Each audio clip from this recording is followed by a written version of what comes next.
Thank you, Full Sail University, our primary sponsor, for supporting the Florida Film Festival for 15 years. And thank you, our audience, for your support of our mission to bring the best independent and foreign films to Central Florida on a year-round basis. Our annual campaign is underway. Please support the arts in Central Florida through United Arts and designate your donation to Enzion. Your donation is completely tax deductible, and United Arts will match it by 15% if received before April 30th. Donation forms are available wherever you can buy tickets, on the tables at Enzion and the festival programs, and online at enzion.org. Another way you can support independent film and receive year-round benefits is to become a member of the Enzion Film Society. Membership forms are also available wherever you can buy tickets and online at enzion.org. If you guys are asked, especially you guys that are from out of town, if you're asked to complete a survey, please respond to it. It's really important for us. It's essential as we compete for essential grant funding for the Florida Film Festival. Have one member of your party complete the survey on your table or outside, whatever, and drop it in the collection box on your way out. And thank you in advance for your assistance with that. I'm really honored. This is one of my favorite things to do. I've been programming director now for 16 years. And one of the traditions that I started is every Friday afternoon of the festival, the last Friday, we would pull from our incredible pool of attending filmmakers, try to get 2 feature directors up here, 2 documentary directors, 2 shorts directors, and just pick their brains and talk about things and have a fun discussion and take Q&A from you guys, the audience. So this is thrilling for me to do this. I really appreciate all you guys doing this. And now I'd like to introduce our moderator for the panel is Denise Cummings, who's an old friend of the festival, sometimes selection committee member, sometimes not, and Rollins College Department of Critical Media and Cultural Studies. So I'll let Denise take it away. Thank you. Thank you, Matthew. Hello. I'm really happy to be here today, and I want to thank the festival for inviting me to once again moderate the Filmmakers Forum. It's a really special time that we get to spend time with the reason why we're here, the filmmakers and their films. So I'd first like to acknowledge and thank Enzion and the Florida Film Festival, our sponsor Full Sail University and United Arts of Central Florida, you, our audience members, for your love and support of quality independent cinema, and naturally all of our filmmakers, including obviously the group that we have here today. There's a lot to celebrate here today. All of today's forum, at today's forum, we'll be discussing 2 feature-length documentaries, 1 documentary short, 2 narrative features, and 1 narrative short. And in this mix, we have 2 world premieres, 1 North American premiere, 2 East Coast premieres that were actually just second showings, and 1 Florida premiere. So let's give that a round of applause. All right. It's my pleasure to welcome all of them here today. And before I introduce them all by name, I would just want to say a little bit about the format. We're going to introduce them all by way of my telling you who they are. You can see their name tags a little bit, but we're also going to show some clips. And then from there, I'm going to pose some questions to the filmmakers, maybe ask them to have any questions they have of each other, and then, of course, open it up to your questions, which is a really significant part of what we hope to happen this afternoon. We want to hear what you have to say and let you have a dialogue with them. And one of our filmmakers just made, yes. So I'd like to cue the clips if we could.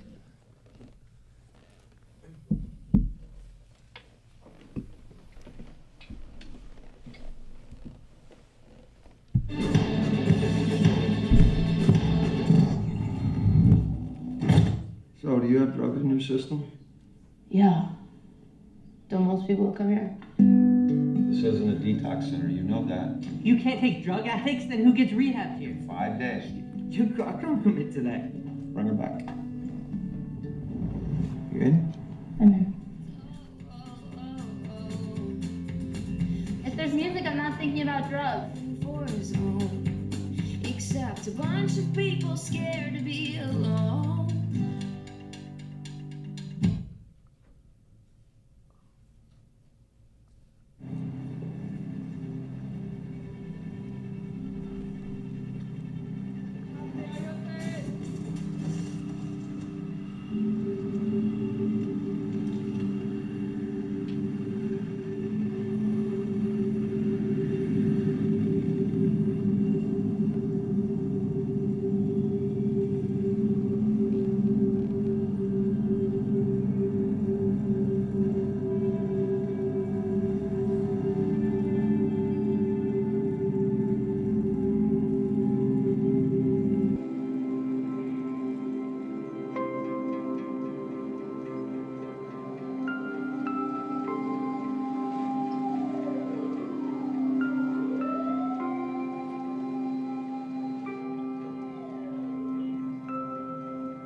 This river healed me. To watch this kid come up here and be able to do that. Oh, God. Oh, Lord. That's a privilege to be a part of that. To watch him put that fish with the same kind of a fly. I did that in 1969.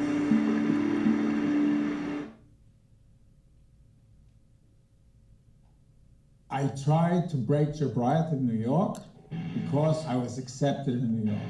So Brent is New York. If New York buys it, we're in, which would then spread. The launch for Jobriath was spectacular.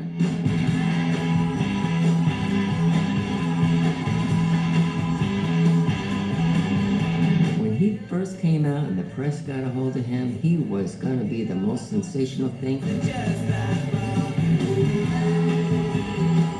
The hype was the new David Bowie, even more glam than Bowie. It was really hard to ignore. It was everywhere, in your face. Take it over the top. Let's go. Take it over the top. That's my job.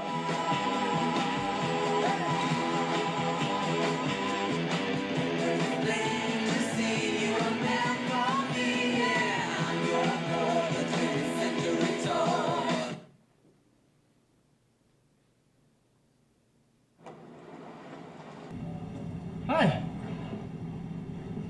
Hi. We sort of met at the hotel. Yeah, we almost met. Are you a photographer? Let's give it away. Yes, that was my first clue. But I mean, are you? Is that what you do? Are you a professional? Did you go to school for it, or do you just? I did. I'm here for the launch. Oh, cool. I'm here for the launch as well. Really, what do you do? I teach 10th graders science. Really? Yes. Yeah. And did you go to school for that? No, I got my degree in continual mechanics, but then Really? I teach science for now. I'm Allison. Oh, I'm Ben. Nice to meet you, Ben.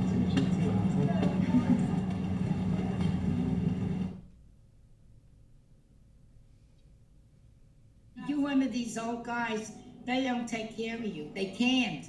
They need somebody to take care of them. And then you hear them sitting in there, making noises. I said, ugh.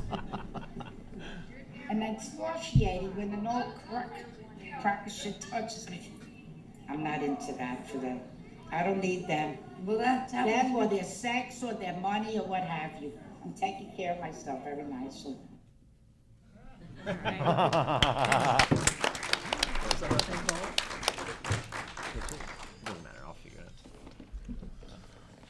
All right. Gert is a wonderful figure to end on. I'm going to start by introducing the director of Kings Point, Sari Gilman, on the end there. And fresh back from showing his film Atlantis at the Sarasota Film Festival, I welcome to the Florida Film Festival, Matt Ornstein, director of Atlantis. And next to him is Kieran Turner, the director of Jobriath AD. And we have one of the directors of Not Yet Begun to Fight with us today, Shasta Grenier. And your co-director is Sabrina Lee, and I understand she was with us earlier, but she had to depart, so we thank you both for being here. And then Brent Willis, the director of Dog Years, and his co-director, Warren Sroka, is right here in the front row, so he'll also be taking questions today, I think. And last but not least, Nathan Frankowski, director of Renee. One of my large questions for this whole group, because I see these films all resonating in interesting ways, believe it or not, even if you can't see that up there, is the question of story, that these are all telling really interesting, compelling stories about whether it's a narrative format or not. And I wanted to start with a specific question for each of you in terms of the content of your film, but it's basically about story and about where it generated from. So I wanted to, I'll start with you for King's Point. I had an interesting experience watching this film. I had a short amount of time to see everything that I hadn't seen yet, which was 5 of the 6 films, yesterday, and I sat down, and the first one I put in was King's Point. And my mother sat down to watch it with me. She's visiting with me, and she's 78. And I didn't know what I had popped in. I just started watching it, and it was really interesting. She was silent for about a third of the film, and then she finally said, "Am I as old as them?" And she lived for 20 years down in a retirement community area in the Stewart Hope Sound area, which I don't believe is too far from the location where you might have shot. I'm not exactly sure where Kings Point was, but they're very similar areas. Coastal? Mm-hmm. Yeah. East Coast. East Coast. So very similar areas. So, the cast of characters from Manny and Jane to Gert to Molly to Bea and Frank, all of these people were sort of surrogates for people that I knew my mother knew and she herself knew, so there was that resonance there. But in terms of being someone from a different generation watching that film and recognizing some of the difficulties these people experience with aging, I was wondering if you could talk about this film. I recognize that from the end of the credits, there's a family relationship, so I wonder if you could say a little bit about why you needed to tell this story and anything you want to share with that, because the story was so compelling for me. Thanks. Well, my grandmother lived in Kings Point for 30 years. She was from New York originally, and like many Northeasterners, like many people from all over the country, she flocked to Florida, where she was lured by, a sunny lifestyle, active retirement, lots of activities, and the fulfillment of what was essentially, in her mind, the American dream. She had a lot of really good years down there, but my grandfather died fairly quickly after she moved down, and I watched her age, and I watched her relationships with her friends change. Mm-hmm. So at the beginning, it was great. She participated in everything. And then as she began to lose her ability to take care of herself and she began to lose her mobility, the social dynamics began to change. And although I didn't want to make a personal film and I didn't want her to be a part of it specifically, I was definitely inspired by her story. And she helped me find Gert and Molly and Bea and Frank to some extent. I mean, she was like a little bit of an ambassador to me. She would tell me what was going on, and I would check out, I would sit by the pool for hours and hours and hours and just talk to people. And I think I was really moved by the fact that none of these people were used to people asking them questions. No one wants to talk to them about their love lives and their health. People sort of put older people in a category and they kind of check out. And I just felt like there was a lot that these people had to say, and I was ready to listen. So I was really interested in how things shifted over time. Thank you. I appreciate that. And I know narratively in terms of the structure, we know that it took you several years because, 1 year later, 3 years later, we know there's this progression. Just out of curiosity, and this is a question I actually have for every filmmaker, what was the length of the project? How long did it take you to do this film? It actually took me 10 years to make this film. For various reasons. Story. Yeah, for various reasons. I mean, financial, obviously it's difficult to raise money for films. I'm an editor by profession, so I work on films in a very focused, concentrated way for long periods of time. But I also knew that there was a way in which I needed to capture things changing over time. That it was the passage of time that was most significant in this place. I mean, it's very slow, like things happen very, very slowly, and the film is kind of paced in that way, sort of slowly, because that's how you experience life there. Yeah, so it took a while. Okay. Well, thank you for completing it. Thank you. Matt, loved your film. Again, I loved all these films, but Atlantis was really interesting because I myself have spent many times in Titusville watching launches. So the resonance was immediate for me. really struck by the fact that this isn't a documentary. And of course, what we saw in the clip was the relationship that takes place between two people who are out in Titusville to watch the last shuttle launch. So a moment in history is happening, and a moment in history is happening for them personally. So again, an interesting way to tell a larger story that most of us in America know, but your decision to personalize it, to make it about character, really like to hear about that. Well, first off, thank you. I think with something that is a historical event, even with something that where everything wasn't designed 30 or 40 years ago, and I mean everything on a production design level, not that I created it, it's just everything in that area was built at a certain time. So it already sort of feels like a period piece. And then on top of that, when it's such a large, important historical event, it's very hard to get a sense of perspective on it unless you can find a way to break it down, you know, the micro and the macro. Because otherwise it's just, you know, something that's happening and it's hard to get a sense of the perspective. So when you have this couple that has met, we all understand the dimensions of a relationship and of meeting someone and about, you know, the hopes you have for it. We all can place the size of that. Maybe we can't all place the size of the end of the space program necessarily. Mm-hmm. So it's just, you know, trying to give a relevant viewing point.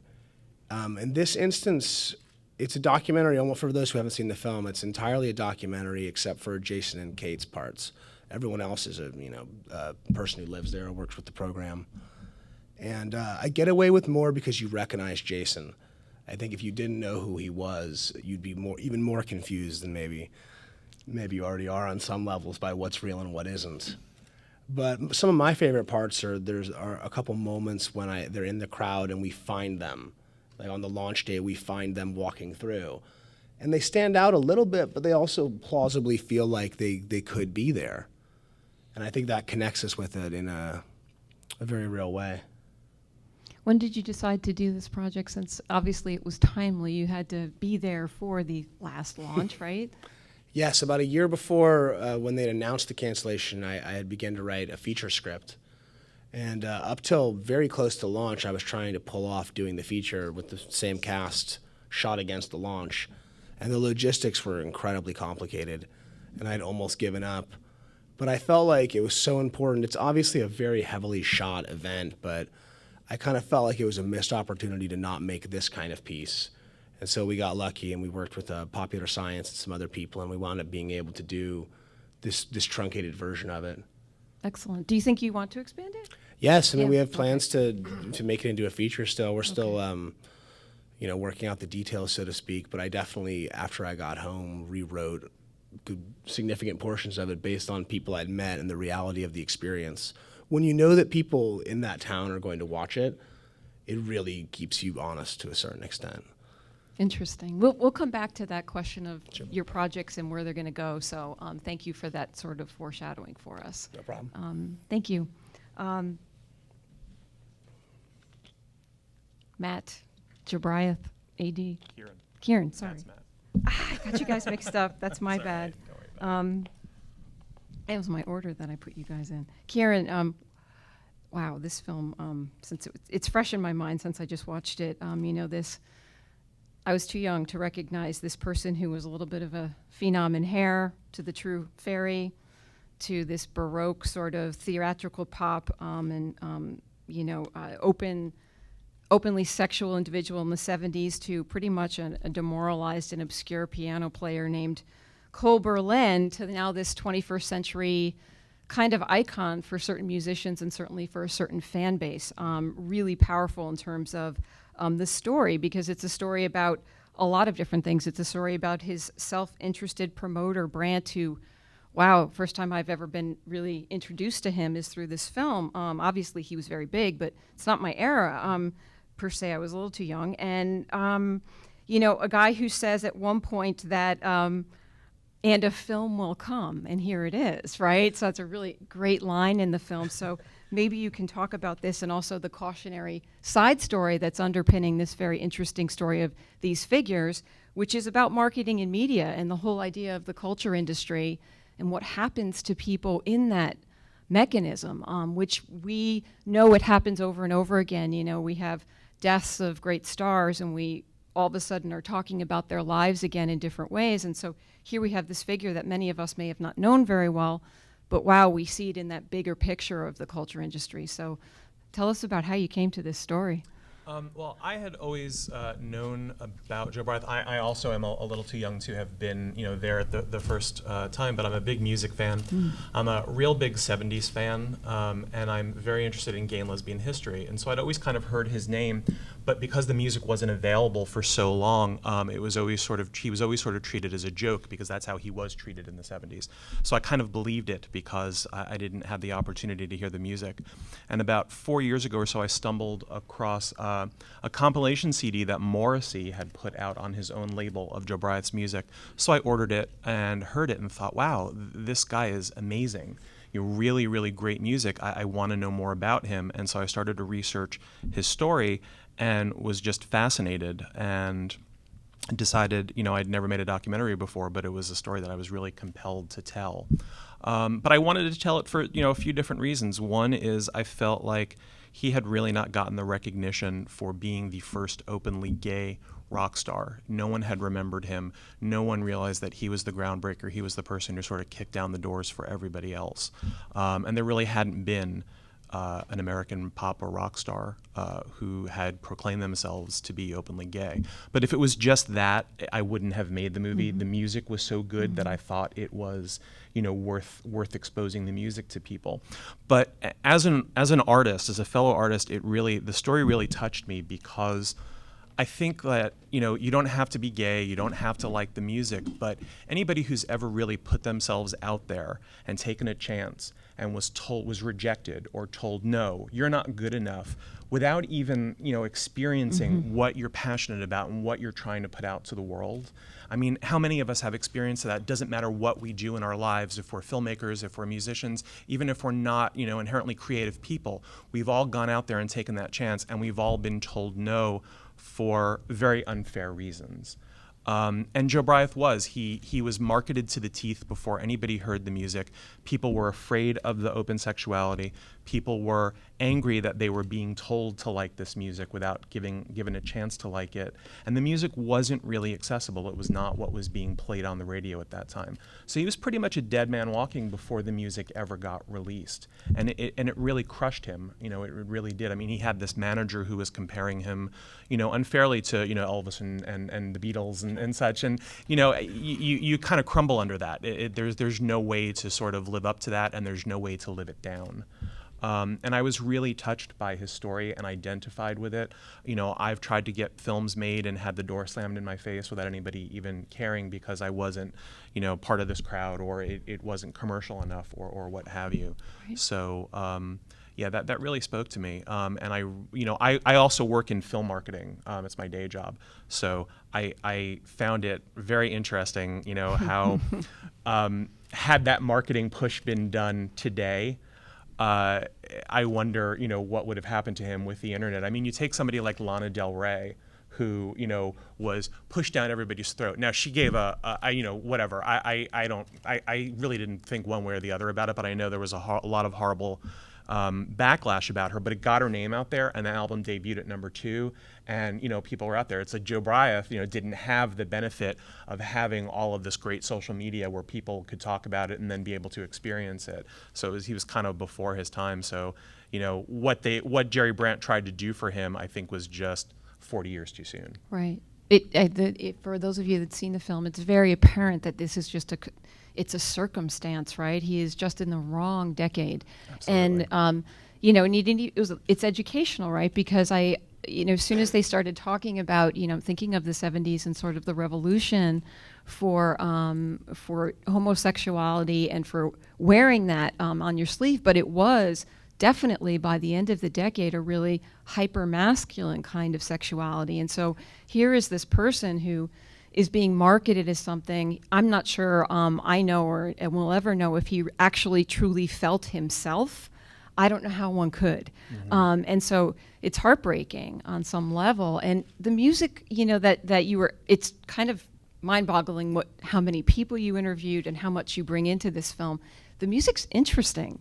It's not for everybody. It's but not yeah, for everybody, yeah. but it's not horrible. I mean, in a sense, they're in some of the melodies were interesting, and I could see them fitting in. Maybe not eclipsing Bowie, or I mean, think of the '70s had so much that he was competing against. Right.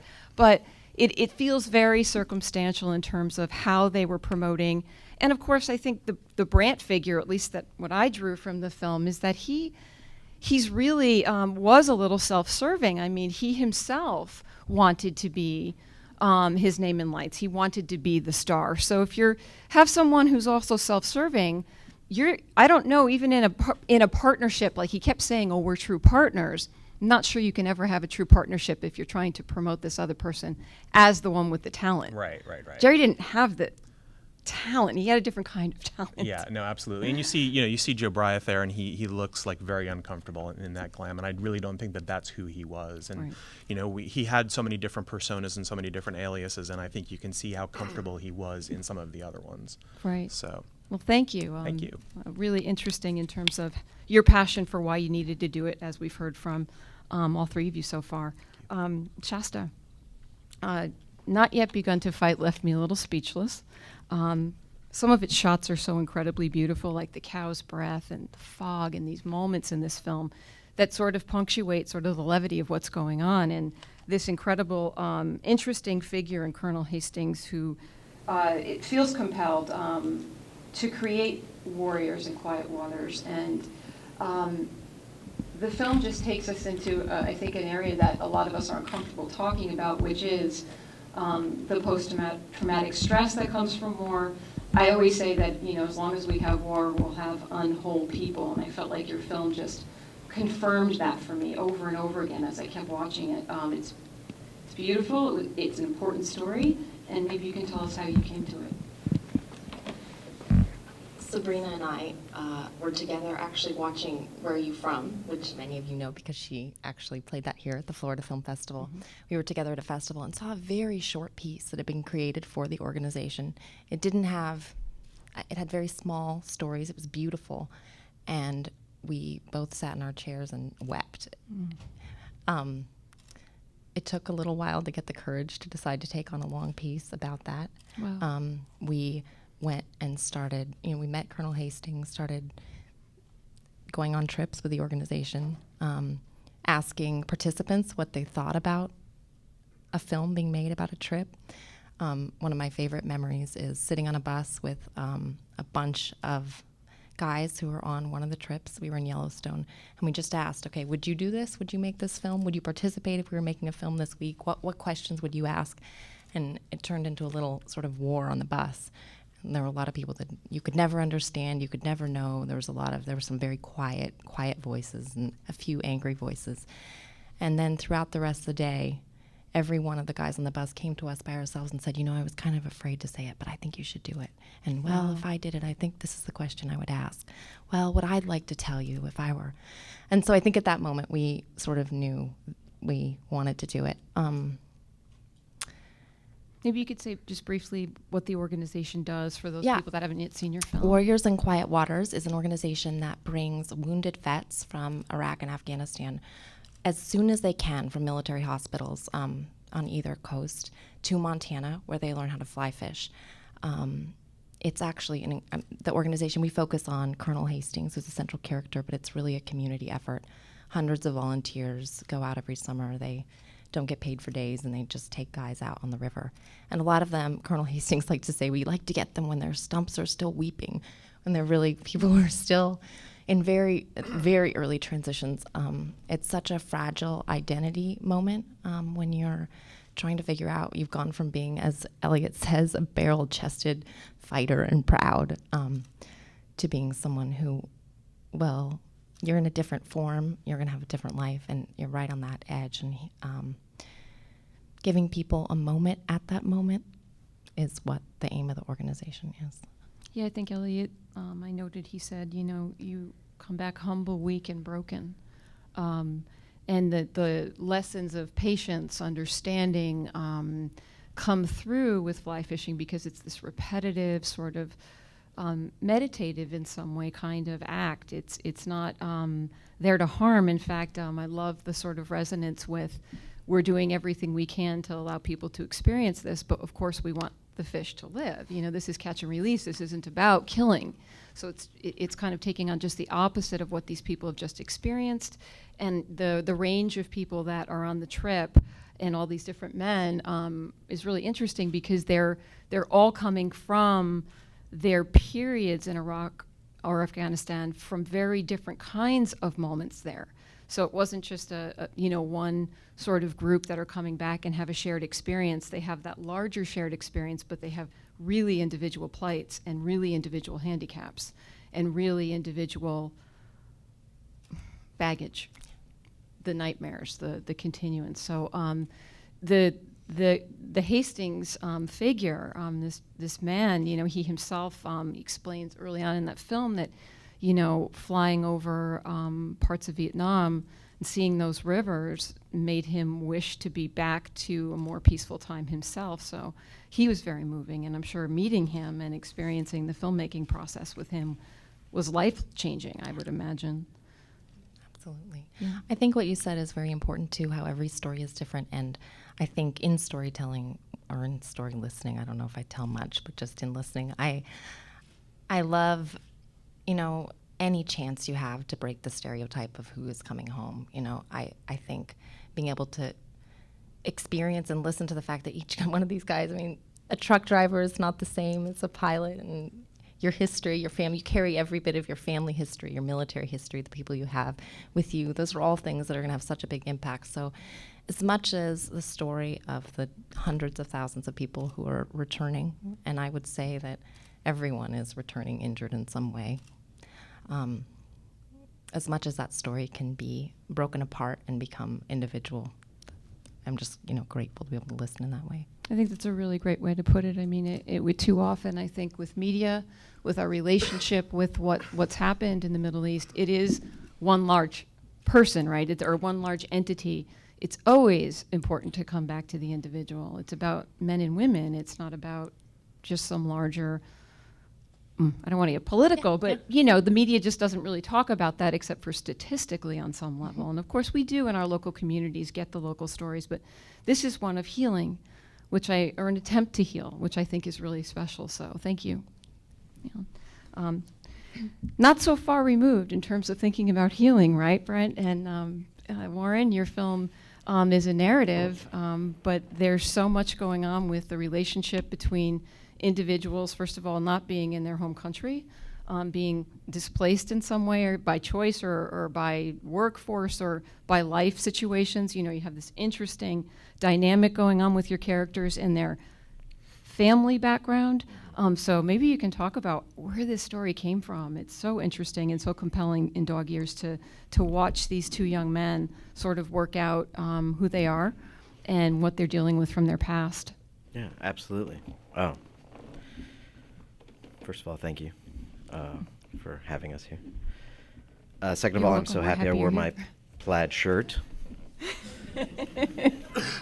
Actually, this is very cute. I feel like I'm at a pie eating contest. They're coming later. Which I think I could win. There were some very practical limitations involved with how we started creating the story. But a little bit of backstory, I grew up in Tokyo, sort of. I lived there for about 5.5 years when I was younger.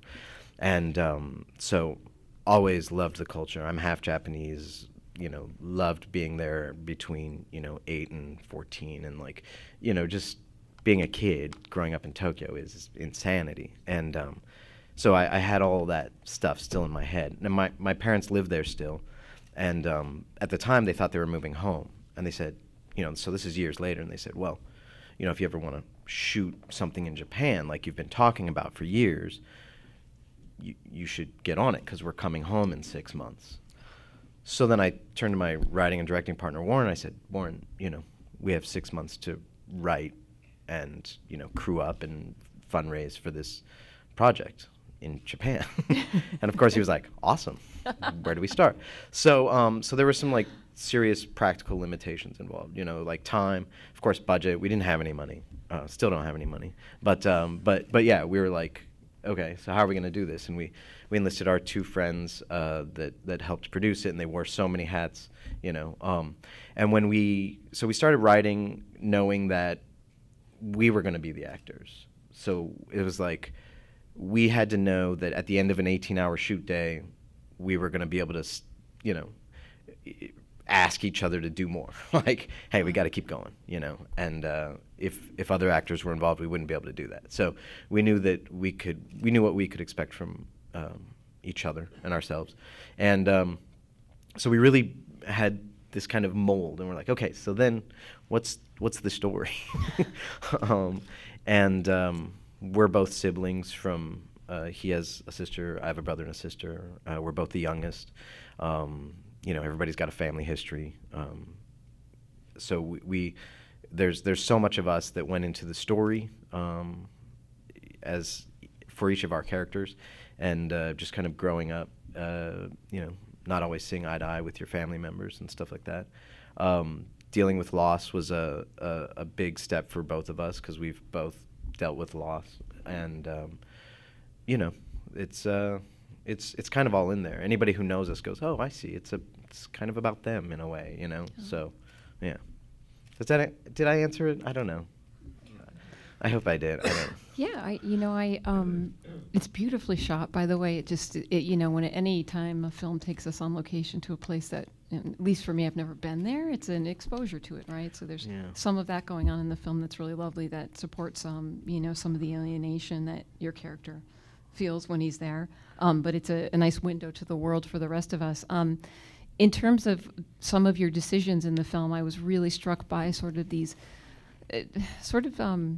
surreal glimpses of the mother early on in the film, and they're repeated. And I wonder if you could talk a little bit about that as a narrative element, why you thought those were important to sort of start to develop your audience's awareness of the relationship between the 2 of you in the film, or your 2 characters, excuse me, and the relationship with the family history. You know, those really interesting. They were a little spooky. Yeah. Yeah, we intended for them to be spooky. I'm told that if Warren speaks loud enough, he can join the conversation. Do you want to give it a shot, Of course he can join Warren? the conversation. We'd love for him to join. Yeah, I mean, they were intended to be kind of spooky. Yeah. You know, spooky might be too hard. They were a little unsettling. I wasn't sure what I was. Yeah. Yeah, they were definitely meant to be like a different tone, a different, you know, tone from everything else. You know, the way we tell the story is very, we leave out everything. Like we don't give you a lot to go on, you know. And so you just have these little moments where here's this woman who looks like everybody else you see in Tokyo, but because of the way it's shot, and Dan captured it so well, and because of the way we bring in the sound design a little bit, and we just kind of tweak it a little bit, all of a sudden you're like, oh, is that lady going to be coming back? Or like, who was that? Like, what was that all about? You know, and it's just like kind of these little glimpses. And, you know, just to really touch on something kind of for the last question, then I'll shut up.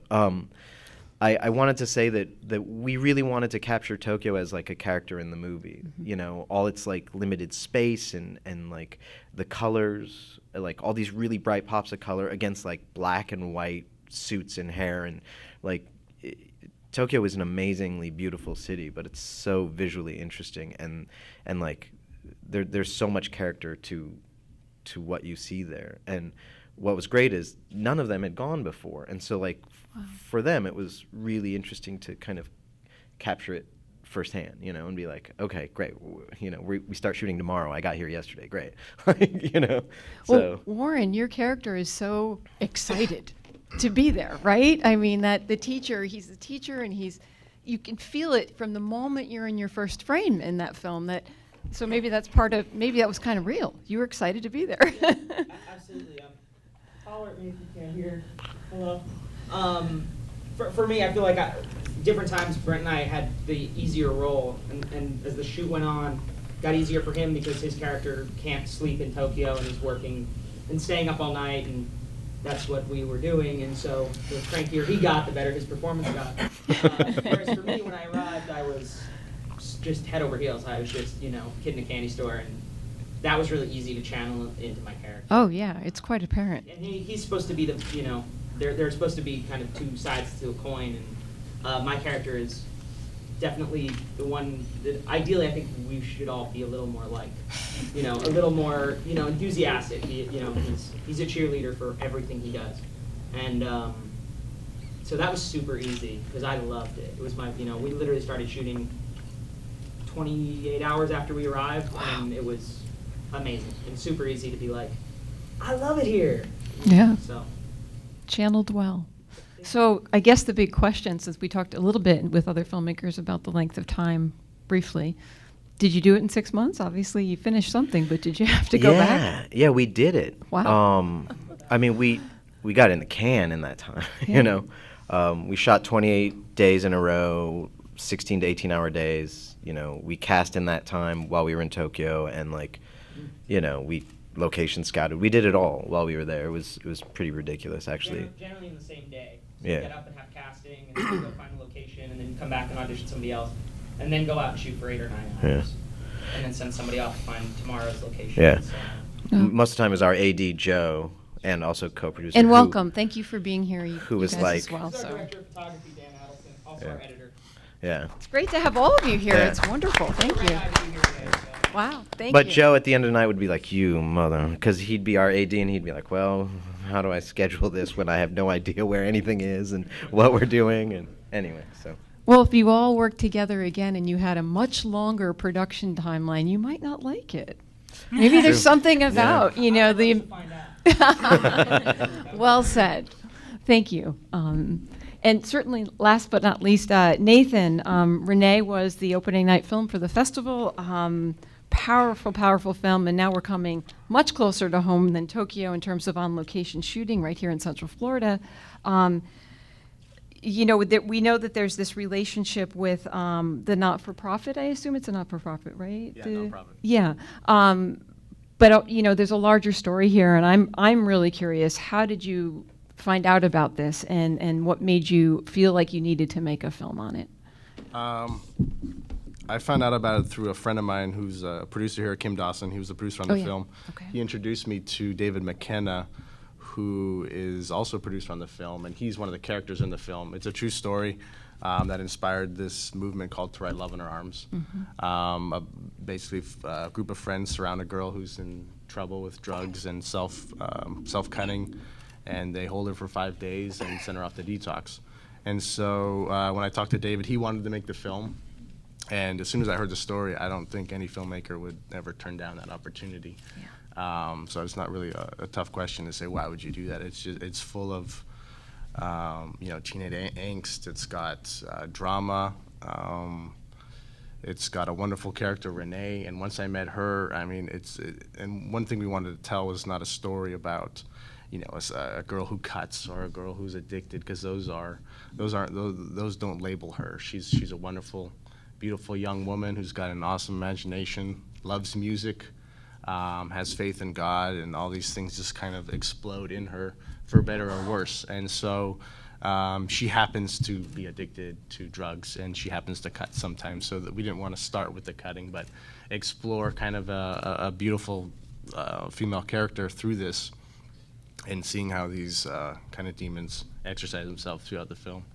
And of course, the beauty of her starts very early on in the film with the child, and then these very interesting elements that you bring into the film. And actually, the animation we haven't talked about in your film, like bringing in other forms of storytelling. So, you know, the grass coming up out of a floor, or one of her images coming to life in some way, but then the animation stops, right? And it goes back to just regular filmmaking. The play with that was really interesting. And of course, that allows us to feel something more about her character and more about her as a person. Yeah, so I mean, she's a very kind of internal, but then external. I think that's why sometimes she happens to cut, is because she wants to feel the way she looks, or looks the way she feels. And so she doesn't know how to communicate that, and so that will sometimes cause her to injure herself. But yeah, this script, when I got it, obviously it needed some work, but I incredible imagination to it. One of the things we used, a mechanism where when she puts on her headphones, the music that she listens to comes to life before her. So there was a lot of things that could, that we go into these different worlds. One was a drug-induced world, a music-induced world, and then also as a child, she kind of had these nightmares.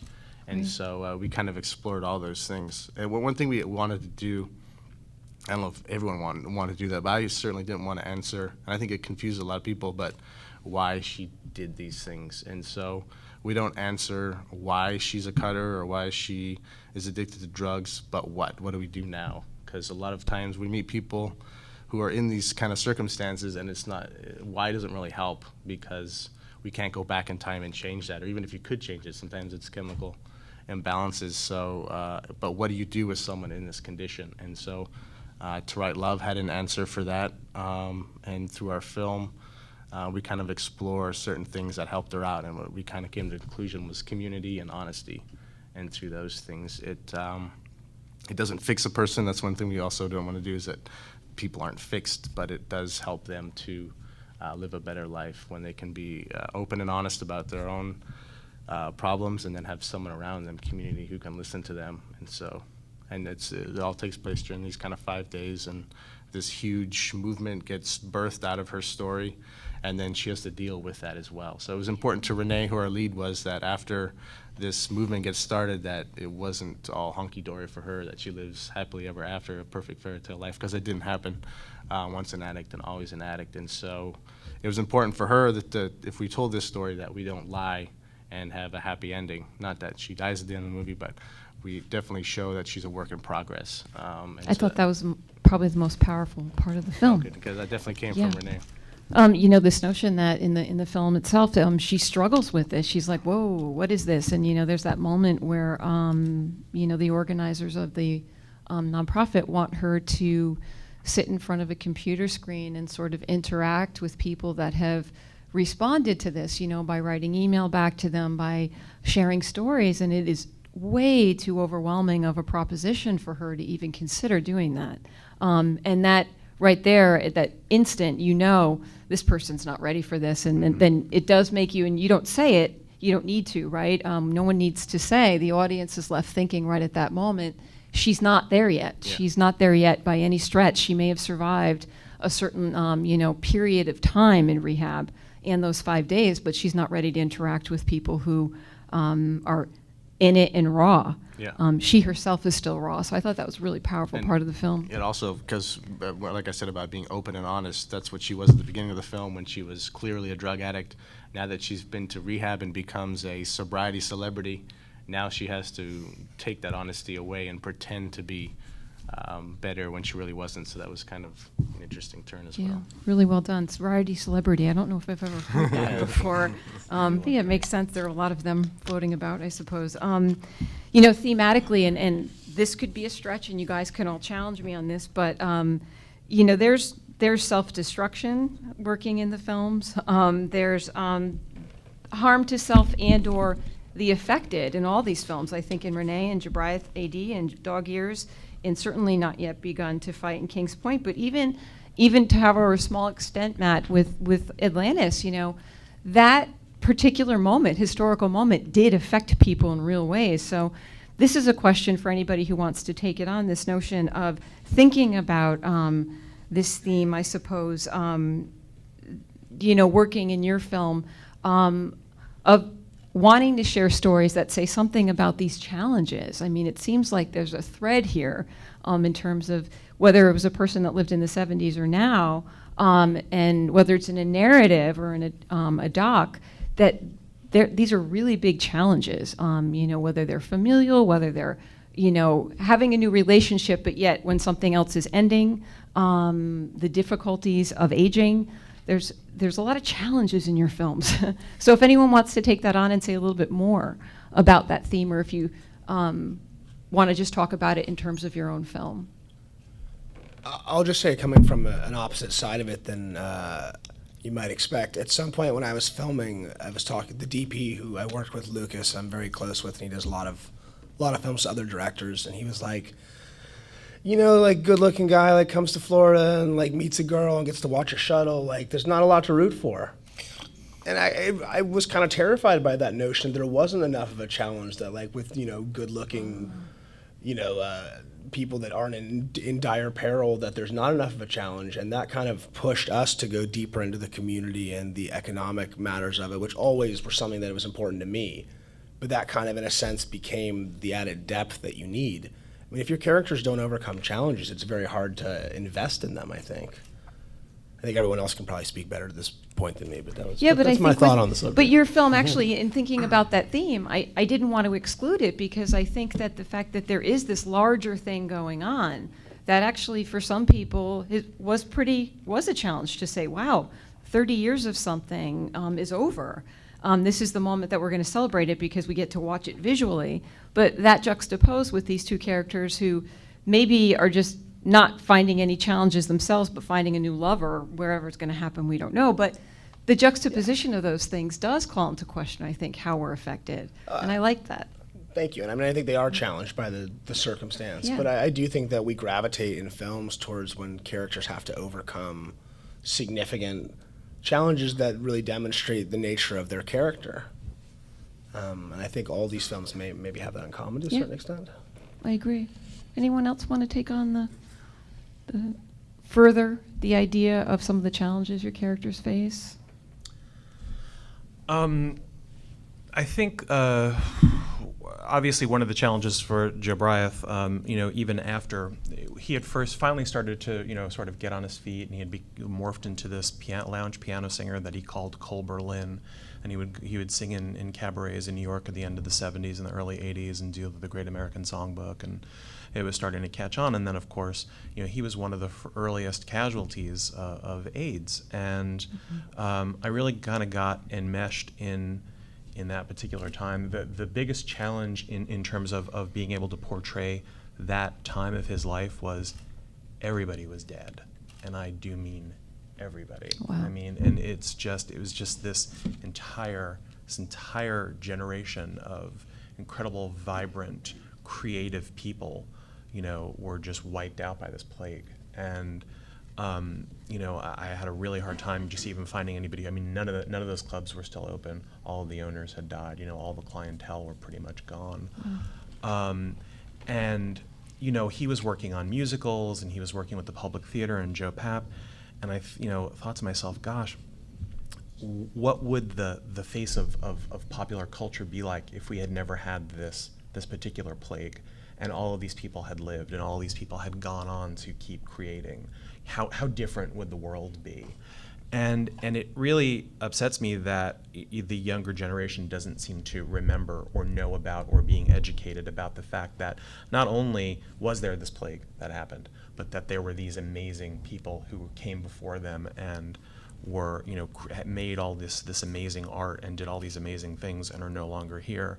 So that was a big challenge for me, and in terms of challenging the audiences and letting them know that there was, because I don't know, the younger generation today, it seems to me it's like they're all about like what's happening right here. And I'm sure when I was younger, I did the same thing, you know, so I don't mean to like knock on just this, but I think with the internet culture, I think we're so overwhelmed by media that we, instead of it letting us take us further, we get so flummoxed by it that we just choose the first thing that's there. Yeah, the immediacy of it has changed a relationship with history. Yeah, I deal with this all the time in my own teaching, that, you know, it's more and more important to go back and give historical context on anything, because I don't think it's their fault. They don't seek it because they don't have to. Right. You know, I just had a student say the other day, I can't imagine not doing, you know, if I had to do a research paper and actually go to an encyclopedia. I mean, you know, it's that sort of totally removed from a pre-web world. Yeah. And you know, that does come back to another aspect of what you mentioned about Jobriath as a figure.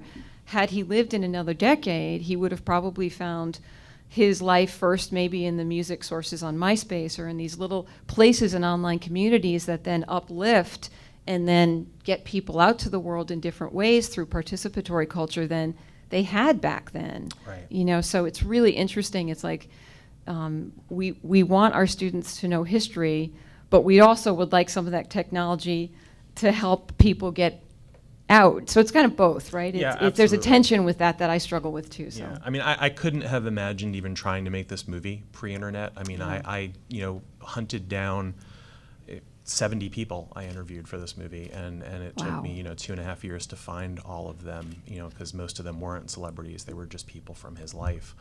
And I don't know how documentary filmmakers made documentaries before before the internet, so I'm sort of a slave to it myself. So I get it, but in the same respect, I really would like people to understand, what kind of came before them. Yeah, no, and your response and things that you're saying actually segue to another question I have about, to all of you about any particular challenges in making the film, whether it be location, whether it be material, if you want to talk about any of the challenges that you had, or whether it be even the length of time for you, Sari, how long it took. Yeah. Well, I feel like I can connect both the last question and this question. Excellent. Because they're totally connected for me. I mean, I think in King's Point, it's fairly straightforward what the challenges are. Most of the characters feel very alone. You saw Gert, who said she didn't want a companion, but you kind of don't really believe her so much. She may not want a companion, but she's clearly struggling with issues of taking care of herself and things like that. I think while the film is about people who are older and it's about aging, I think this struggle and this fear of being alone and this fear of dying alone is something that's actually quite universal. Mm-hmm. And I think that, and this is very personal, but one of the reasons it took me so long to make the film was that it was actually quite painful for me to go down there. They scared me. I mean, I loved them. They were my friends, and we hung out, and I got to know them really well, and we got very close. But they frightened me a little bit because I was like, well, I'm alone now. Is this the way it's going to be? So I feel like I had this aversion to my own film. Wow. It took me a really long time to, get myself prepared for each trip. I might combine a trip with a visit to my grandmother, but ultimately I was spending a lot of time with people who were scared and were suffering, and I saw myself in all of them. So that's partly why it took so long. Well, thank you for sharing that. Anybody else want to talk about any kind of challenges you had with making the film? Or what you overcame? That's also great to hear, too. I already touched on this a little bit, Yeah. or actually quite a bit. You can say more. But just kind of a funny thing that happened. I mean, when you said challenges that we had, I just went, oh, God, where do you start? I mean, like, we went to Japan without a cast, except for, like, the two leads and, locations and money and, finding places to eat food that we would like and things like that, which actually wasn't that hard. But every little thing was a challenge. And one funny thing that Dan reminded me of was that when we were looking for extras, because we didn't have any, we met this guy who was like, hey, why don't you come? I teach this English class, and why don't you come talk to these folks? And they do this conversational night where people can volunteer to converse for like 3 hours. And then afterwards, we usually go out for a drink, and they usually, pick up the tab. And I'll set it up so that it's like an exchange. You'll do that, and they'll come be extras in your film. We're like, great, that sounds awesome. So we go, and there's 30 of them. And we're all like moving around the room, chatting, and we talk with them at like 5 minutes at a time for like 3 hours, and then afterwards we go out and we're like, oh God, it's getting late and it's been a long day and blah blah blah, and they get us wasted. They're like, no, drink more. Like, it's customary, and we're like, oh God. And so then the day came when they were supposed to show up, and nobody showed up. Like, nobody showed up, and so we were like, oh, well, we have a scene. Like, we have to make our shots. Like, we have to make our setups, or like we don't get to go home with the movie. So then, Dan was like just walking around and literally walked into the nearest high school, which was like an art magnet or something, and like he speaks no Japanese, and through a series of mimes and stuff, was able to enlist all these kids somehow, but like it put us back 2 hours, but you know, we just figured it out just by figuring it out. You know what I mean? It was like just weird stuff like that happened to us a lot. So I love the guy who's the I don't know what his role was at The Office, but I love when he. Oh yeah. You know, that one shot where he walks by and notices that. Yeah. The character's not at his desk. Yeah. He's just funny. Dude, that guy was awesome. He came into audition for us, and we were like, "Oh, this guy's weird. He's great. Yeah, we like him, so he'll do." He was great. So one would never know, beauty of film, right? Yeah. One would never know that you had that terrible night of drinking too much and then having nothing to show for it the next day. Rallied, found another way to do it. That's overcoming obstacles for filmmaking, for sure. It's independent filmmaking. Yeah, it is. Anybody else want to talk about challenges? I could say that I think one thing that we were very apprehensive about heading into the week of our shoot was the fact that we had already been sort of sold on the good work of the program, and we were very nervous about the fact that suddenly we were going to fill a bunch of boats with a bunch of cameras, and this quiet week on quiet water was going to be a little bit noisier. The other work of the organization, they're very committed to letting the guys just open up as they do, if they do. And if they want to just sit and fish the whole week, that's what they do. So every one of their guys is there and open. Everyone has a different personality. There's no sort of push to open up. And clearly, as a filmmaker, you're having a little bit more of a rigorous, what we were asking the guys to do was big. So that was always hard. We tried to be, as small and as quiet as we could be. We were very fortunate. The director of photography is also a great director, so could just be in a boat with someone and interviewing. We split up into teams that were as small as possible. But we also just had to kind of change. I don't think that I've never been on set. I've never been in a place the way I was in a place that week because the demands of the situation. It was a different kind of filmmaking, and we never wanted. Our activity to supersede what was unfolding there. So, yeah. And overall, the organization, I must have felt pleased with how it went. Well, it was great. We were able to show it, just recently when it was Awesome. finished to the board, and it was, Yeah, well, I hope some of your principals in that will get to see it as well. Yes, they are. And that's happening. That's great. Good. I have a question about offering everyone an opportunity to talk about, if you're short filmmaker, are you thinking of making something longer? If you're made feature length, what's your next project, so that you can let everybody here know what you're working on. And of course, I could ask you guys questions all day. I thought all the films had so much in them, and I have a lot more to say, but I want to make sure everybody here can talk to you as well. So maybe you can say a little bit about your next projects, plug yourselves. This is what we're here for. If you have something, and then maybe we'll open it up to audience questions. So maybe I'll start down on this end this time. Working on anything? I just finished a film in El Paso. It's called Unlimited. And I'm gonna go to Dallas and post it. So exciting. And then after that, just keep developing and making stuff. All right. Nice. We have very ambitious people sitting up here today. I can feel it. How about you? Warren and I are in rewrites. We just completed a script, and we're in rewrites of another one. One is called Thick My Blood. It's a very dark comedy that takes place at an all-girls prep school. And it's an all-female cast. Yeah, completely different, but it's a character drama comedy, and it's about the relationships.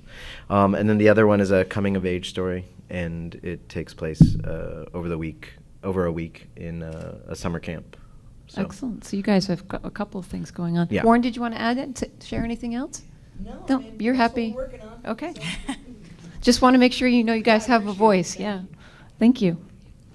Oh, we're still just at our early stages with getting this one into the world. I will admit I'm starting to wonder when I'm going to have to bravely jump into the world of fiction to tell more truth. So, okay, thank you. Yeah, I'm kind of in the same boat. I mean, this is our North American premiere. We just came from London, where we made our world premiere. So I don't know what I want to do next. Although I am kind of getting pushed and prodded to do more with his story. I had a couple of people who work on Broadway who approached me and want to do a musical about it. It's weird. It's like Jerry Brandt's little thing. Brant said that. He didn't only say film. Yeah, he said he's a like, number and a film of things. will come and a musical will come, and Yeah. and I'm rolling my eyes, going, no, I don't think so.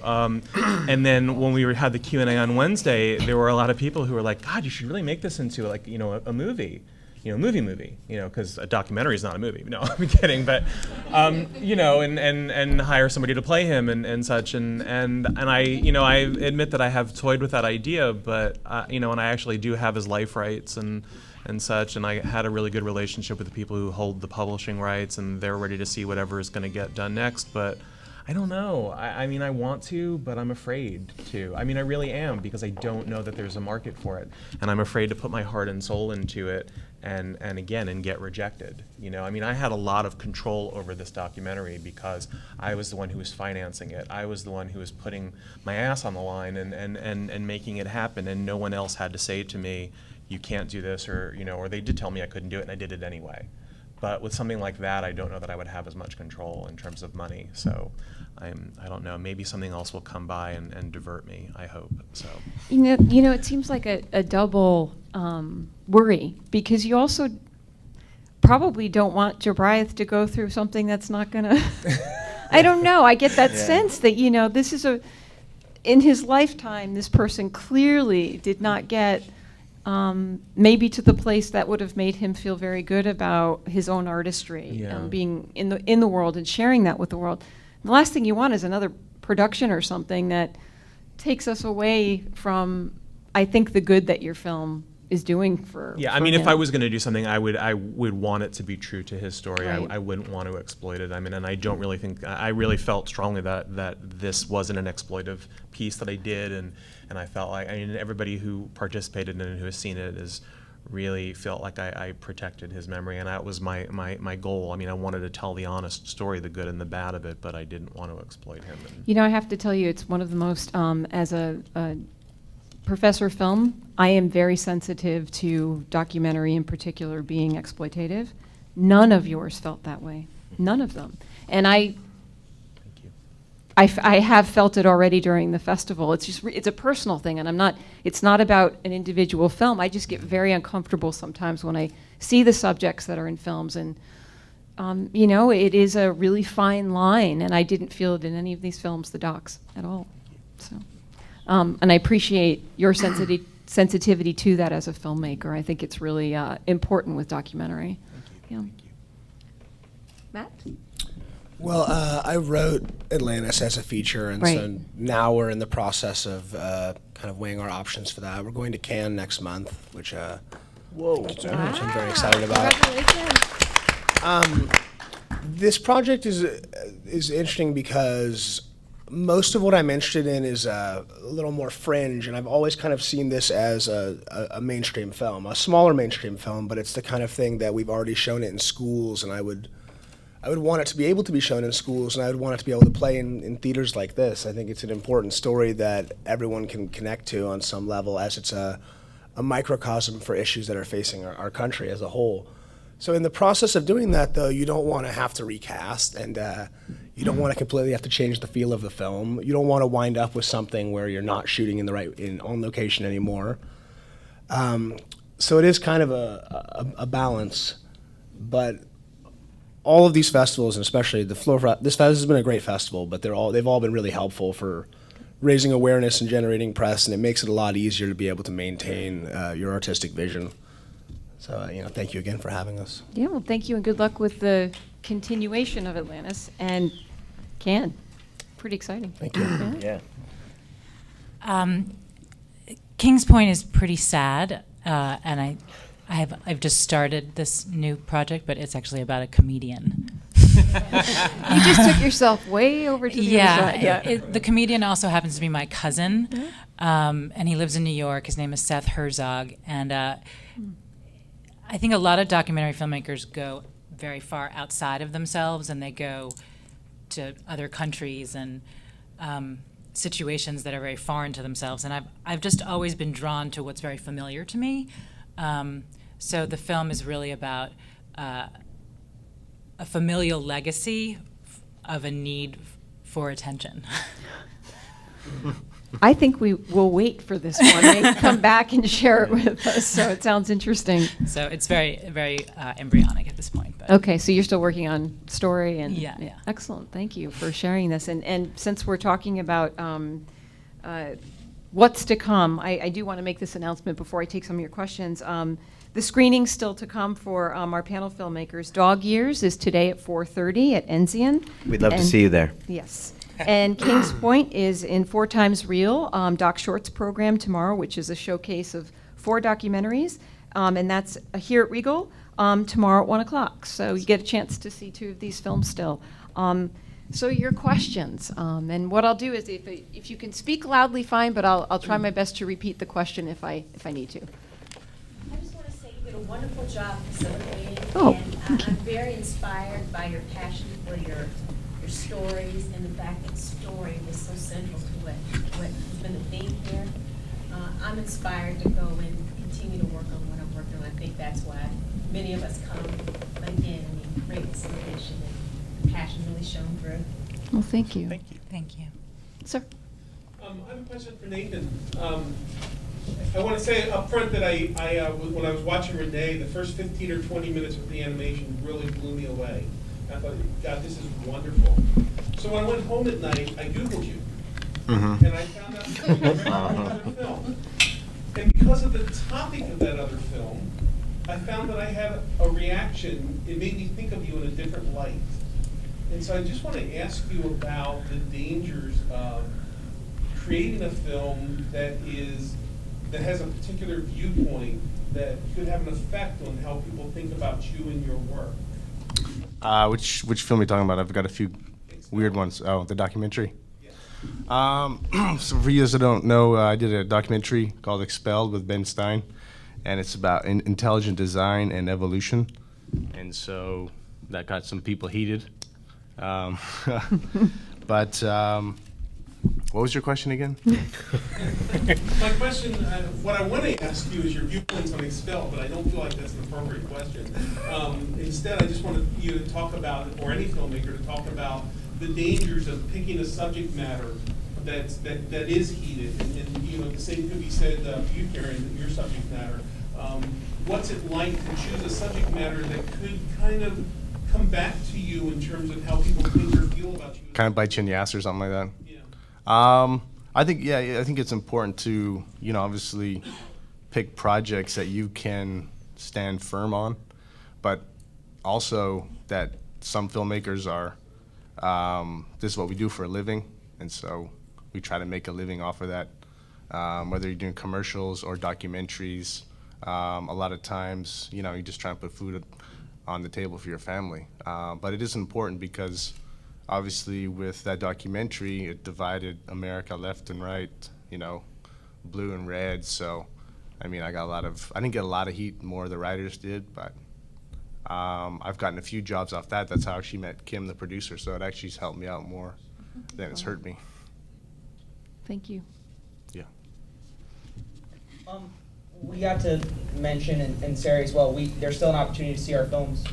How can we see the rest of your films if we weren't able to see them at the festival? Great question. Where are you going next, in other words? Where's your film going? You want to start? We know like, you can go to Cannes. Oh. Yeah. We're all going to France. Go to France. We're all going to France. Actually, I think most of us are. I mean, mine's going to be in the market there. It's not going to be in the festival, but I don't know that. This is our second festival, and I recently signed with a festival rep, which ridiculously you kind of need these days. I actually didn't have it when I got into this, so I applaud the Florida Film Festival for actually watching the submissions, which is really great. We watched them all the way through, trust me. I mean, the thing is that after I signed with the festival rep, I would get calls from him going, so-and-so at such and such festival, they're about to close their deadline and they really want to see your movie. Can you give me the link to the online? And I'm like, I sent them the movie. I sent it to them and they cashed my check, and you know, and who knows in what landfill it is. And I got that more than once and in different kinds of film festivals, and it really kind of sucks, but that's sort of the reality of it today. So, but that's not the reality with this film festival. I mean, this was one of the first ones I got into, and Matthew called me personally to tell me how much he loved the film and wanted us to be part of it, and the festival, and so that was really great, and I'm finding that that's more of a rarity these days. But anyway, since I got the festival rep, this is our second of now 19 festivals we're going to be in. Wow. Through You're doing the a summer. circuit. Yeah, so I'm going to be strolling it, across the country, wherever you go, wherever they want to bring me, I'll go, and I'll show up with a big smile on my face and talk about this to death, because I'm incredibly passionate about it, and I'm thrilled about being able to do that. So yeah, so it'll be coming to a theater near whoever. Shasta? Doing the same, doing a bit of a festival circuit this summer, and then we'll see what happens with this film in terms of, we'd love to get it to a big audience if we can get it to the right PBS audience or the right. Yeah, I was going to think say that your film would, because of its length, it's right at 60, right? Or Yeah, and 15 and 60 minutes? And it's very shape, it can change Yeah. easily. So it could, I could see it in a public television outlet, or maybe we should think HBO, I don't know, it'd be nice. Good, okay, so.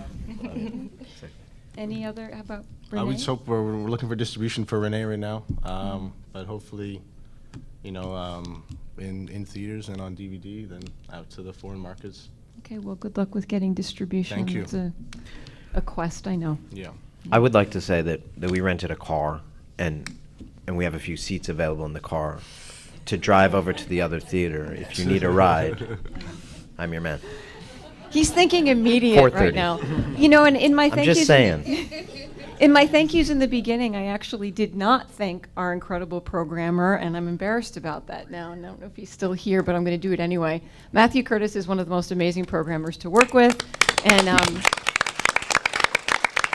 he has inspired me for over 7 years now for the love of film in his brand of how he does it. And I can assure you, I've been on, the only reason why I wasn't on selection committee this year is because I blessedly had a sabbatical, so I left. But I've done it for a number of years now, and we watch everything through. That is what we do, and we love it. And that's part of how we get to know y'all and support what you're doing. I mean, it is a difficult thing, what you do. And we know that, and we're so happy during these 10 days to have you here from wherever you come from, and we mean that very genuinely. So thanks to Matthew, and thank you all again. And we'll take more questions. Sir. Yes, my name is Roger. I'm pretty heavily involved with film financing, and I think the audience might be interested in what type of budgets you folks had with your film and the struggles you went through in raising your money, the struggles you went through in raising your money. Thank you for asking that. That was one of my questions, but usually it does come up, so I'm awfully glad that you did, so I'm going to let them field that one. And some people are already laughing about the idea of budget. Well, over the course of 10 years, you can imagine I got money from a variety of different sources. I actually ate through a sizable portion of my divorce settlement to pay for my movie. So a lot of it did come from me. In the end, it was just a lot of small grants, and then finally some producers in the end. Jed and Todd Wider came in with the finishing funds. We pulled together. It was enough money to do it correctly. I have worked in music video and commercials for a while, and so you get used to kind of doing things a certain way, and then you have to really think through what the bare minimum you can do things with. On the other hand, you still, it was very important to me to shoot film in this instance, as I feel like, particularly reversal stocks are kind of, we love them, but much like the shuttle, they're of a bygone era. Like there will be a day soon when nobody is shooting Ektachrome. It's unfortunate, but it's a reality. You can see it in your film. I think you can. I think you can tell a difference, and I think that it was part of the authenticity of this project. Yeah. But that's something as a director you decide for the film. It should never be that you personally need certain toys for your ego. It's like this project demands this be done a certain way. Thank you. I would say a good majority of the budget came from me. And it took 2.5 years to shoot, for many reasons. But, I'm lucky in that I have a job in which I make an income that allows me to have a certain amount of money each month that I was able to put towards the movie. And I tried a couple of Kickstarter-y things, and they didn't really do all that well. And that was mostly my fault because I was asking for too much. And, but people still gave me some. And then, it came down to, I just looked at the movie and I thought, I can't go on anymore. And so I basically went to my boss and I said, I need this amount of money to finish this movie, and if I don't get it, I'm going to be an absolute nightmare to work with for the next couple of years, because all I'm going to be doing is stressing about this movie, and the office is going to fall apart, and you have to give me this money. And he did, actually. He really did. And Tactics. Yeah, but it was true, because he could see that I was like people would call on the phone and I'd be like, what? You know, I was just very angry and very impatient, and like if I couldn't get somebody on the phone, I'd throw a fit in the office, and he was just like, you really need to finish the movie. So he really helped out with that, and so I was lucky. But it's, you know, one thing I do want to say is that a lot of people really sort of wait to find that perfect financer, and sometimes that doesn't happen, and you really need to just sort of believe in yourself, and if you've got a project that you want to do, figure out how to do it for the bare bones, the way that you possibly can, that you're not going to sacrifice the creative, your creativity. Because in the end, nobody is going to care about your project the way that you do. I mean, it just isn't. I mean, you'll be very lucky if you find somebody that does, that really cares about it the way that you do. So I really think if filmmakers really need to just sort of put their own butts on the line and make it happen. And it's just a great sense of satisfaction when you do get it done. Amen to that. Yeah. We were fortunate to have a few people who were interested enough in the story that they really wanted to support this getting off the ground. We were also quite lucky that we were close to home, right? So in Montana, being able to do in Montana, we really lucked out with 5 and 7Ds, being able to have small cameras on small boats, and great friends who were ready to just spend a day or two volunteering like others volunteer. And so I think we just put it together in the end. You know, I'm lucky, I'm an editor, so it's all sitting there in front of me. I can't complain too much about those, and yeah. Sounds like a good process. So we were very, very lucky. We both live in LA, and we've been there for a long time. So, I mean, I guess maybe it doesn't necessarily matter where you live, but we were pretty resourceful in terms of some post stuff, and our buddy works at a rental house, and he sent us to Japan with literally thousands of dollars of equipment. You know, and I think we paid him like $50 and bought him a sandwich or something. And like, we're like, let's hope you don't get fired. And he didn't. But, what's that? Oh, right. One of those. Oh, yeah, I forgot about that. Yeah, we're all in the car, and they're like, whatever you do, don't say anything about Japan. And for some reason, we get in there, I'm like so excited. I'm like, yeah, when we get there, we're going to crew up, and they're all like looking at me. I'm like, but we don't know what to expect in Japan. And they're all looking at me like, are you fucking kidding me? Yeah, anyway, but we were very lucky. And then Warren and I kicked in, what we had, which is not a lot. Pretty much buy a decent used car for what we made our movie for. So. Okay.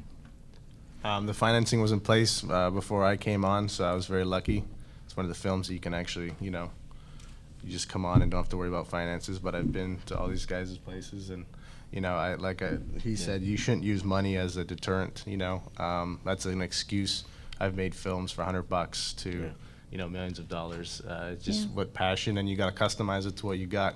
One thing I can tell you though is our film looks a lot more expensive than it costs. We used Full Sail University, Valencia film program, and Dave School. All these schools were incredible. All of our animation would have cost hundreds of thousands of dollars, and they all did it, and it looks great. And these are students that did it for us. Full Sail did our post sound, amazing facility, amazing job. And Valencia, these are students, and we used their equipment. So that's fantastic. We were very lucky. And community filmmaking on some level. Yeah, and Orlando was great. We had a scene where we had 1,000 extras for a music fest, and we don't have that kind of budget to pay 1,000 extras. So we paid maybe 30, or I don't know what they had, but we had 700 that made it look like 1,000. It was just people in Orlando coming out and watching us and supporting us. So this city helped make our film what it was, and also the universities around here. So that's great. Yeah. I should have added before, we also had support from Full Sail. They were great. And one of the professors, James Nyhouse, also was one of our additional cinematographers, and he's just amazing. They're very generous. Yeah, so we hear a little bit of a resonance here, the local or they're pretending to be local. But local filmmaking sometimes can be advantageous for your bottom line, you know, and it sounds like you were blessed with a number of different kinds of confluences here, and you as well, Matt, to be able to finish your projects. Other questions? Sorry, right in the front, I'm sorry. In terms of raising money and making a living, did you have any experience in trying to do any product placement in your film and maybe merchandising of the film afterwards? And specifically, I thought I saw something with a Nike emblem prominently displayed in one of the shots that you Did everybody in the back hear that? That was mine. Okay. Isn't that fun? That was mine. And that was not product placement. Still waiting on the check. Yeah. I think that as time goes on, that becomes more and more. If you get a single sponsor that'll pay for something and they allow you to make the project the way you want, that can be great. In the instance of my film, one of the things that the post company did was they were removing products because I felt like it pulled you out of the timelessness of it. Everything has logos on it now. So there's T-shirts, there's cameras with stickers on it, there's all kinds of stuff where they're going through and pulling that out because it makes me nuts when I see it personally. For us, I mean, shooting in Tokyo, it's like, forget it. It's everywhere. There's just no way around it, really. And no, we didn't get any money for it. Did any of you try? We had a few, but we didn't get money. We got exchanged. Like, we showed a bottle of water, and what they did was they just gave our caterer all the free water. So it does translate into cash, but it's not a cash check. We used Beats headphones.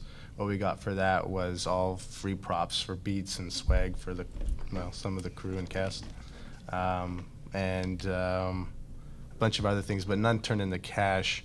But I know they turned into props or things that we could use that does translate to money somehow.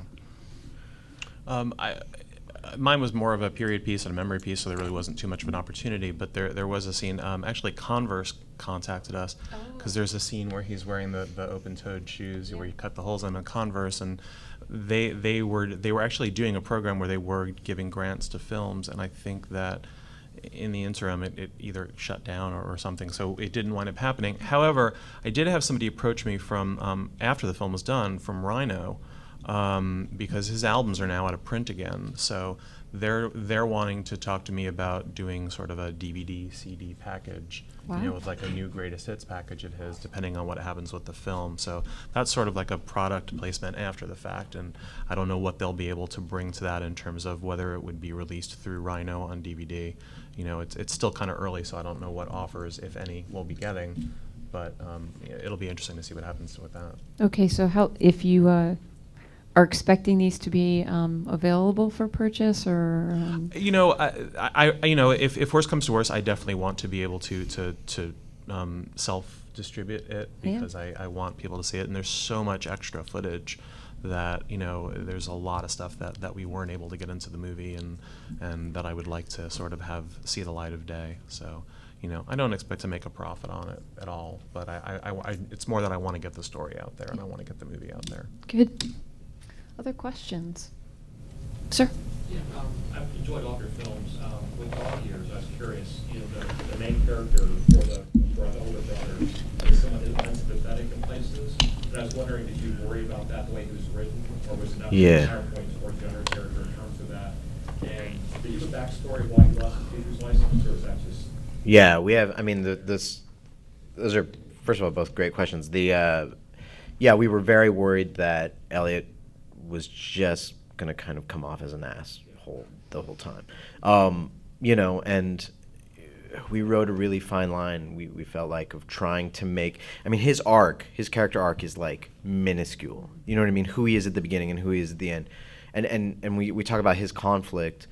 He doesn't think he has a conflict. He's like, I don't have a problem. He doesn't realize that he's got a problem until he realizes he's got a problem. And it's way late, and it's tiny. And there's no huge thing for him. Not to give it away, it's still great. Go see it. Right, exactly. So that's that. And we were worried that that it was going to be like, we're not giving it enough. And kind of along the same lines is like, in terms of the backstory, our story's like filled with backstory, and like so little of it is in the actual script. Like we just like hint at some little things because we want it to be this kind of collaborative thing where we all kind of come to the story together in a way. You know, it doesn't matter if you don't know who Jack is. That doesn't matter. You know what I mean? At the end, you either do or you don't, but you understand that he's going through something as a result of Jack dying. And so sorry. No, it doesn't ruin it. Anyway, so like, yeah, we were very careful not to give too much away, and there's like all these little backstory bits, but that's just stuff that we had in the writing that we tried so hard to not put in there. I'll jump in. Yeah. We actually shot some of that backstory as well, but ultimately, the movie we determined ultimately the movie was about the two characters together, and we couldn't justify him sharing that information with Ben. And if the movie's about the two of them, we want to put you in Ben's scenario and kind of have you wonder where Ben's mind went on that, you know, what the backstory is. So yeah, we did have it in the script, but ultimately it didn't influence where he was now. It was just extraneous, and every time we'd look at it, it felt like they're trying to explain the backstory, which I hate, you know, when you're aware of the exposition. So eventually we were like, let's try it without it, and we looked at it and it was like, oh, that's the kind of movie I like, so hopefully other people will too, you know. Yeah, that's a better answer. Thank you. Yes, she's good. Other questions? Yeah, back there. This is my question for Kieran. What is the festival rep? You said you signed with them. Oh, a festival rep. That is somebody who basically takes on your film and has relationships with film festivals and sends their package of films that they're repping and to make sure that it gets into the right hands, and they basically take care of all that for you. They also, you know, if some festivals do pay fees, they negotiate that for you. They make sure that, you know, they take care of all of the shipping and all of the promotional stuff, and these guys are nonprofit actually, so they only, you know, they take a percentage, and they also have a sales rep component to it as well, and I signed with them for sales rep too, so they're sort of a clearinghouse of repping your film for both. You kind of like share the whole, I mean, you pay them, or? No, they take a percentage. They take a percentage of whatever we wind up getting from festival fees. But you know, within that percentage is also the costs of doing all of the shipping and such. So, I mean, it's like I said before, it's a sad fact that it's starting to get to be. I mean, I didn't think that a documentary would be something that needed a festival rep, and I sort of learned the hard way first submitting my film out there that it kind of did. I mean, it really was like night and day when I signed with them. Actually, I had a second question. My second question is, since you're have a music artist, there's, you know, the music you said is with Rhino. Do they have the music? Well, it's all under the umbrella of Warner Music Group. The reason I mentioned I'm a music person, and I've seen people on the internet who are independent starting to use one to help to like get sales for the other and help to finance their films with sales of music and things like that, you know, where they actually can, if somebody else had control of it, then maybe you can't. Yeah, no, publishing is actually held by the manager, but the sound recordings are still held by Warner. You can negotiate with the manager for a piece of publishing, if you know what I mean? I don't know. Yeah, no, I had originally started getting some of the musicians that I had interviewed for the film to do on-camera cover versions of their favorite Joe Bryant songs, and some of them did, and I was going to put them in the film, but it was just, you know, the film's 102 minutes, and that was just bogging it down. But, you know, I do have, those are other things that I would like to do extras for, like Mark Almond did a music video, Joe Elliott wants to do a music video for the Def Leppard cover of one of his songs, and so that's also something that we're talking about, maybe trying to get, you know, a release of covers. But, you know, again, it all depends on what happens with the movie. I wouldn't try to do it now because I don't think there's enough of an audience for it yet. But, you know, should the film hit and such, it's something that I would like to explore. I just know about in the music business that actually people are taking, even has-been rock bands are taking existing fan bases asking for prepayments Right. before they get their record even made. Right. And then pay for the production, and then can obviously send people the record. Yeah, no, I mean, that would be a great idea. It's just that Warner, I wouldn't even want to go up against trying to do that with them. I was good. I was happy enough to be able to get the rate that we got and we got a really, really sweet rate per song per side. You could do publishing, if the publisher has with the manager some songs inspired by the film. Yeah, no, absolutely. And I do have a lot of like bootleg stuff from him that Warner doesn't control, that I could try to do that with. But it's a good idea, actually. Thank you. One more question. We can take one more. So that's you. Well, it's a two-parter, but I just wanted to know about like you guys' writing process, even for the documentaries, like how you just visualize what you're about to do and what that looks like for each of you guys, or for the films.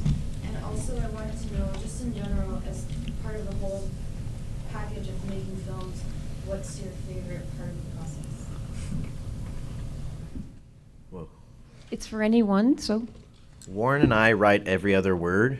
That's an old joke. It's not mine. I can't remember who, but I always like that joke. Anyway, I just wanted to make a joke. I noticed that Warren didn't smile, though. I've heard that one. Yeah. We'll do rewrites on it later. So. Anybody want to tackle it? I'm old school, like lots of coffee and a cork board and 3x5 cards. I break it down first and then I write it and then I rewrite it. And then I like take a break from it and decide I don't like a lot of it and then I redo it again and then I start showing people. But you know, it really is one of those things where it's like much like you obviously don't want to rely on formulas, but much like a car or a boat or something, it's like a film serves a purpose. It has to get from point A to point B, and there's certain ways that most films do it, and when you try to circumvent them, sometimes you discover there's a reason most films do that way. So it's really a question of finding how to adhere to the structure that will make it sound. You know, it has to have walls and a roof, but you also want to do it your own way. In terms of, mine was a documentary, so there wasn't writing per se, although there was some narration. But I didn't want to make a typical rock documentary, which you usually see, which is the first 2 minutes is all these little sound bites telling you exactly what you're going to see. And then it starts with, them as a young person, and it follows their life chronologically. And it wasn't something I wanted to do with Joe Bryant. I wanted to sort of tell the story very kind of non-linearly. I wanted to start it actually on the night of his death. And then because he was this openly gay person who, in terms of just sexuality, it didn't matter to him, I didn't want to sort of like save that for the second act. That was sort of like who he was, and it wasn't really a plot point per se. The plot point was his family, who did not give him support, who were kind of awful to him. And as the film goes on, you discover that his father, after he dies of AIDS, his father hires a couple of people to go up to the apartment and destroy everything. Yeah. And everything, that was Joe Bryant is just erased. There's nothing left. And so the second act, we meet his family. We have all these people who were in his life, and they say, I didn't know anything about Joe Bryant, and he wasn't clear. I never met anybody in his family. And then you kind of find out, in the second act, how dysfunctional this family was, and that's kind of was his dirty little secret. And so it was tough to sort of like write that or sort of like structure it and make, figure out like what would be the best, most dramatic, most interesting way to tell the story, because the easy way is, and the normal way to do it, is to sort of just tell the story chronologically. And favorite part for documentary, I think my favorite part was the editing process. It's very stressful interviewing people because you never know if you're going to get what you're going to get out of them, and you can't force them to say things. I mean, even though you want to just go, could you just please say it this way? And you can't. And most of the people that I interviewed were kind of drug fried because they were from the 60s. So just trying to get coherent sentences out of them was, forget it. So okay. I'm sorry, I'm so long-winded. Let me shut up. Anybody else?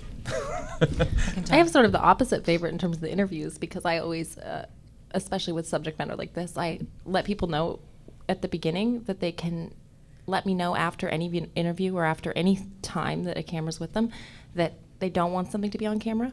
I like that, just to create a situation where people feel comfortable, and really because I feel like it's important that they can be in control of their own stories.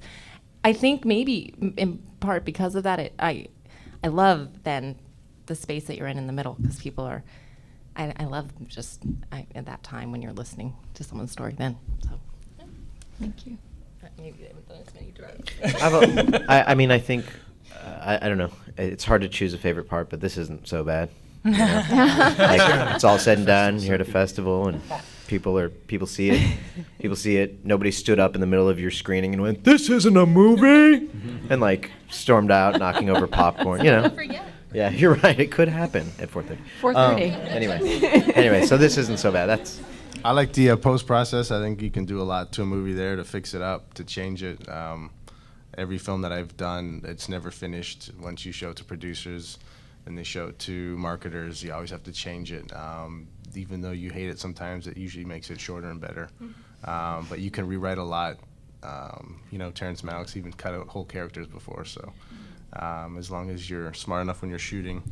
Well, actually, Hitchcock shot one way, so it's going to be cut one way, which is also a clever way to do it. That way they can't mess with your stuff. But as far as the writing goes, what was your question with the writing? Just what's your process? How do you visualize it or something? Yeah, I think for me, I've never been able to write a script by myself. I've always been a co-writer, mostly out of necessity, because the scripts I get, they need a little bit of work. I'd love to get one that didn't. I don't know if they exist, but just to show it to as many people as possible, people that you trust. It's so hard because writing is your ego's so involved, and so when people tell you it sucks, it really hurts. But as you do it more and more, I think it gets a lot less and less, and you can really, see how the changes you make it better, which help that. But I'd say just be open with it and share it. And I love writing with people, so I don't know if I'd ever be able to write by myself. So. Sorry, did you want to say Yeah, anything? no, And then we'll end with you. Sure. Okay. Well, mine's a documentary as well. So again, the writing process doesn't exist on paper at the beginning. And in fact, there was no paper involved in the making of my film. Mm-hmm. We didn't write anything down. I didn't even use transcripts. I had about 100 hours of footage, which isn't really all that much. For a short, for half an hour, it's kind of a lot.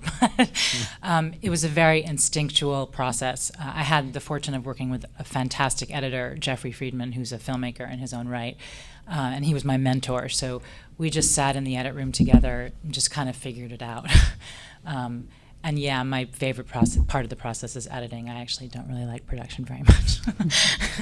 No one likes production. I'll stick up for production. I like the period of time. The part of it I like the most is the period between action and cut, which anyone who works in production can tell you is the shortest part of any day or any shoot. That's a great place to end. Thank you all for being here, for celebrating their work. Thank our filmmakers. It's been really fun to be with you guys. Thank you.